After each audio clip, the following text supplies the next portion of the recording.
Hello दोस्तों, welcome है आप सभी का हमारे चैनल दी अनटोल्ड अम्बेडकर में।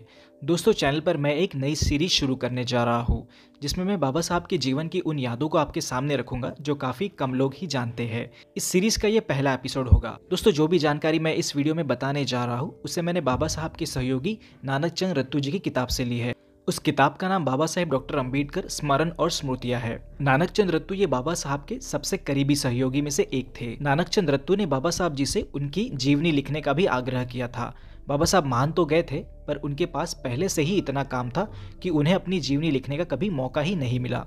इस किताब के माध्यम से नानक चंद रत्तू जी ने एक कोशिश ही की है जिसमें उन्होंने बाबा साहब के जीवन की उन घटनाओं को बताया है जो शायद ही बहुत कम लोग जानते हैं। दोस्तों, इस एपिसोड में हम बाबा साहब के साथ घटित हुई उस घटना के बारे में जानेंगे जिसमें महार जाति के लोगों की वजह से उनकी जान खतरे में पड़ गई थी।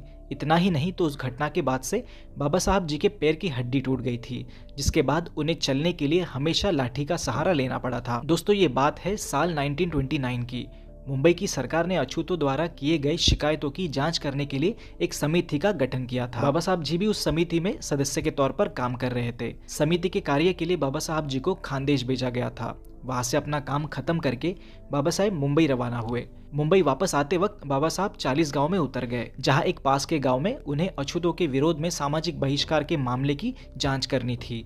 40 गांव के अछूतों ने स्टेशन पर आकर बाबा साहब जी को उस रात वहीं रुक जाने को कहा। बाबा साहब उस रात वहीं रुक गए और दूसरे दिन उस गांव जाकर वहां से उस मामले की जांच करके वापस 40 गांव आ गए। वहां स्टेशन पर अछूत बाबा साहब के वापस आने की प्रतीक्षा कर रहे थे। जब बाबा साहब स्टेशन पर उतरे तो उन्होंने बाबा साहब का स्वागत किया और उन्हें फूल मालाएं पहनाई। स्टेशन से उस अछूतों की बस्ती महारवाड़ा जाना था। वहां पहुंचने के लिए नदी पर एक बने पुल को पार करते हुए जाना था और स्टेशन से महारवाड़ा पैदल भी जाया जा सकता था। बाबा साहब ये चाहते थे कि उन्हें जल्दी ही महारवाड़ा ले जाया जाए, पर ऐसा नहीं हो रहा था। इसके विपरीत बाबा साहब को स्टेशन पर ही प्रतीक्षा कराई जा रही थी। स्टेशन पर किराए से मिलने वाले टांगे भी वहां मौजूद थे। पर करीब 1 घंटे के बाद एक टांगा वहां लाया गया जिसमें बाबा साहब बैठ गए। उस टांगे में टांगा चलाने वाला और बाबा साहब ये 2 ही लोग थे और बाकी लोग एक छोटे मार्ग से पैदल ही निकल गए। टांगा अभी 200 कदम ही नहीं चला कि एक मोटरसाइकिल वाले से टांगे की टक्कर होते होते रह गई, जिसमें बाबा साहब को गंभीर चोट भी लग सकती थी। इस घटना से बाबा साहब आश्चर्य में पड़ गए कि रोज टांगा चलाने वाला आज इस तरह से टांगा क्यों चला रहा है। आगे जैसे तैसे करके टांगा उस नदी पर बनाए गए पुलिया पर पहुंच गया। इस पुल पर दीवारें नहीं थी जो बहुधा पुल पर होती है। टांगा पुल से जा ही रहा था कि अचानक घोड़ा बेकाबू हो गया और टांगे का पहिया एक पत्थर से इतनी जोर से टकराया कि बाबा साहब उछलकर टांगे से नीचे गिर गए। बाबा साहब इतनी जोर से गिरे कि बेहोश हो गए। जो लोग स्टेशन पर बाबा साहब का स्वागत करने आए थे वो महारवाड़ा पहुंच चुके थे और वहां पहुंचकर वो बाबा साहब की राह देख रहे थे।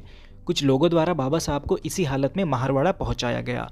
उन्हें कई चोटें आई थी और उनके एक पैर की हड्डी भी टूट गई थी, जिस वजह से बाबा साहब कई दिनों तक चलने फिरने के योग्य नहीं थे। बाबा साहब सोच रहे थे कि उस पुल से तो रोज कई टांगे आते जाते होंगे, पर ऐसी घटना तो पहले कभी नहीं हुई। जब पूछताछ की गई तो असल बात पता चली। रेलवे स्टेशन पर जो देर हुई उसका कारण यह था कि कोई भी टांगा वाला बाबा साहब को अपने टांगे में ले जाने के लिए राजी नहीं था, क्योंकि बाबा साहब ये अछूत थे और महार लोग बाबा साहब को पैदल महारवाड़ा जाने नहीं देना चाहते थे। महार लोगों का सोचना था कि बाबा साहब का वहाँ पैदल जाना ये उनके शान के खिलाफ था। इस बीच रास्ता यह निकाला गया कि टांगे का मालिक किराए से टांगा देने को राजी तो हुआ, पर वो टांगा नहीं चलाएगा। अब महार लोगों को टांगा तो मिल गया था, पर टांगा चलाने वाला नहीं मिल रहा था। अंत में ये तय हुआ कि उनमें से ही कोई एक व्यक्ति टांगा चलाएगा। उन्हें लगा कि टांगा चलाने में कोई कठिनाई तो नहीं है। यह सोचकर एक आदमी ने घोड़े की लगाम थाम ली।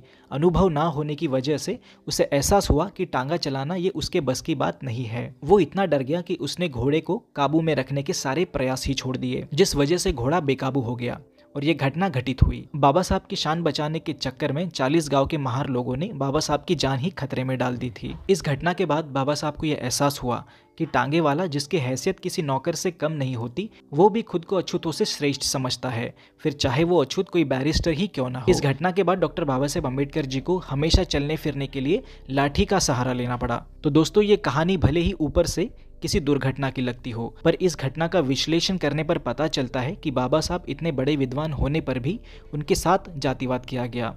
और ये कोई एक घटना नहीं है, ऐसी अनेक घटनाओं का उदाहरण हमें बाबा साहब के जीवन से मिल जाएंगे। दोस्तों इस वीडियो में बस इतना ही। अगर आपको ये वीडियो अच्छी लगी हो तो इसे लाइक जरूर कीजिएगा। चैनल पर नए हैं और बाबा साहब जी के इतिहास को जानना पसंद करते हैं तो चैनल को सब्सक्राइब जरूर कर लीजिएगा। मिलते हैं अगले एपिसोड में ऐसे ही किसी नई कहानी के साथ। वीडियो देखने के लिए धन्यवाद। जय भीम।